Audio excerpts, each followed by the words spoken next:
Welcome to the Jaron Jarvis channel. I am Jaron Jarvis. Today, I would like to introduce to you, the woman in white. I hated my job.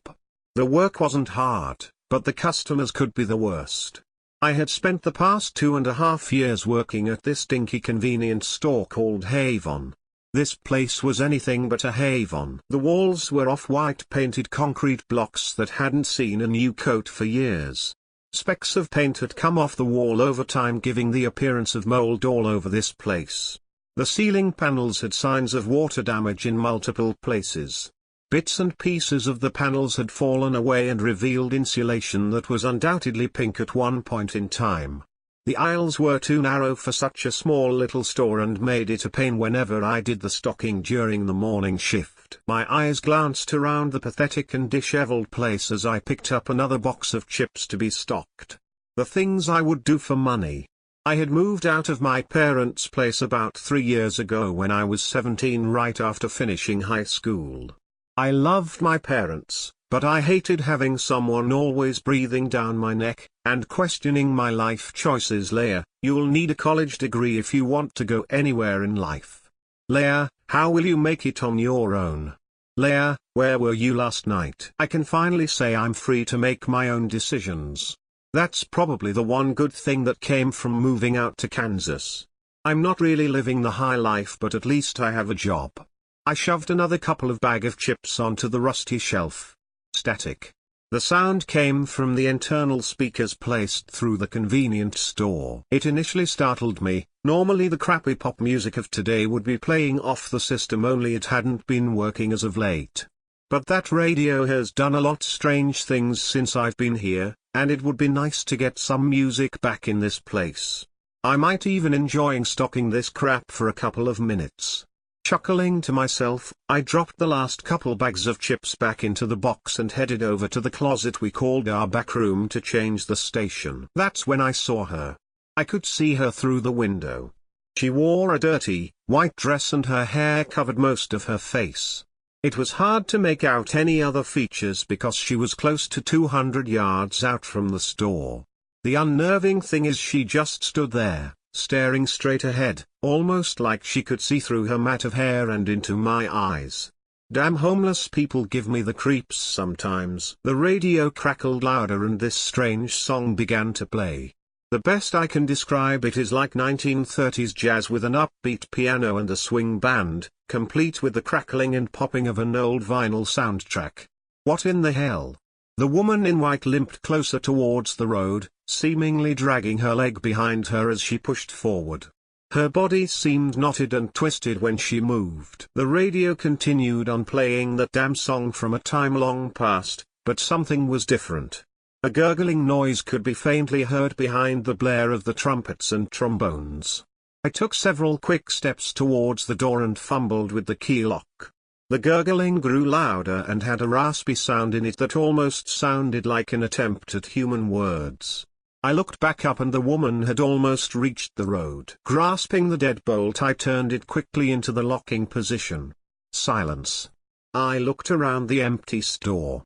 There was no music coming from the speakers, no woman in white, and no one in the store but me. My hands began to shake. Maybe I hadn't slept much last night.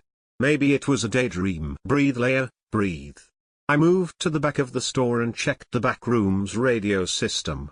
It was off, but that fucking song sounded so real, and that gurgling voice. I shivered at the thought and tried to push it out of my head. My day continued on as normal. People would come in and out and complain about the price increase of the honey buns, the problem with the gas pump outside, or why cigarettes cost too much. I put on my fake smile as always, but I just couldn't shake that damn ominous feeling. Every couple of minutes I would catch myself glancing out across the road searching for that woman in white. Around 7 in the evening, my relief came in and I was more than happy to leave that forsaken place. I jumped into my old Honda Civic and headed back to my true haven. Now my home wasn't exactly in the best shape or in the best place, but the rent was cheap and the neighborhood wasn't too bad. I lived out in the countryside of Kansas where there are maybe a couple of houses per mile of road. Enough space for me to feel safe from the outside world. I opened my front door and watched Buddy come bounding down the hall. Buddy was probably my favorite thing in this world. I had found him back when I began my journey out to Kansas and was the only reason I felt safe alone at night. I don't know why anyone would ever abandon such a sweet dog like that, but some people are dicks. "Hey boy, you hungry?" Buddy looked at me with those silly eyes. His tongue hanging out and his head turned like he was actually listening to me. "Come on, let's eat." I made my way to the kitchen, Buddy scampering on besides me. I opened up the pantry to take a look at my options. There wasn't much to eat as always. Some canned ravioli, a packet of taco seasoning, generic frosted flakes, and Wagwan ramen. I sighed and pulled the dog food and the ravioli can out. I rummaged around the living room and managed to find Buddy's bowl pushed under the couch. I don't know why, but Buddy just loved to hide his bowl from me. I was starting to fill his bowl when I heard static. I looked up at the emergency radio, a goodbye gift from my parents before I made the move to Tornado Alley.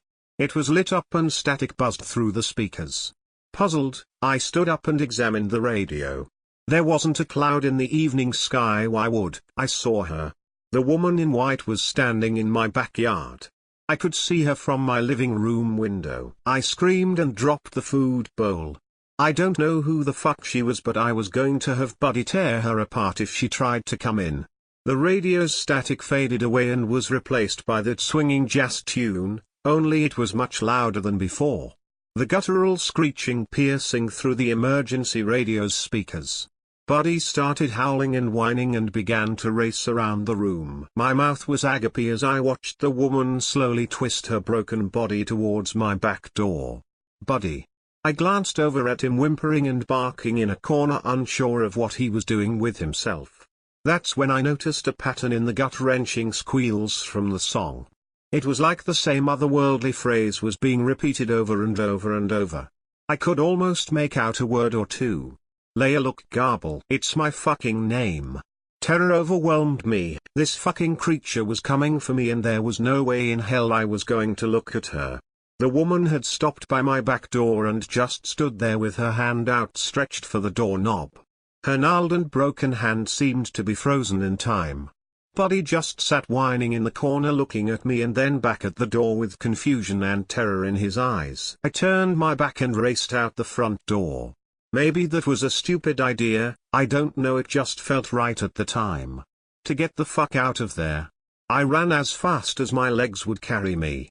My heart pounded in my chest and I could feel the urge to puke. I took one frantic look back in stride to see if she's there. Blackness. Pain overtakes the whole left side of my body as if I'd been hit by a battering ram. I feel myself sail through the air. My body landed with a hard thump onto the cold, dark pavement. My leg and arm were definitely broken, my face had been ripped open by the rough pavement.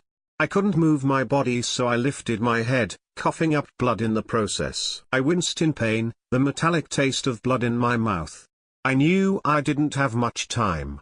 Beside me was a 1980s Cadillac with a dented front hood and a broken headlight.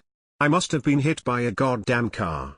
Everything was fuzzy and cold, but I could make out the driver, an older lady, probably in her late 80s.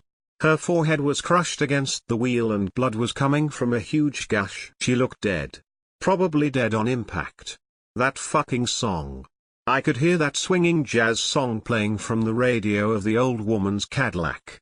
This time no gurgling or screeching, just the song. I heard footsteps, or should I say a footstep and the sound of a dragging limb. I couldn't see her, but I knew the woman in white was here. Sobbing, I tried to scream at her, but nothing but a raspy gasp came out. I could feel the world fading out with my last bit of energy. I looked up as far as I could. She stopped in front of me, slowly bending her mangled body to bring her disfigured face in front of mine. Leia, look out for cars. The woman in white was me.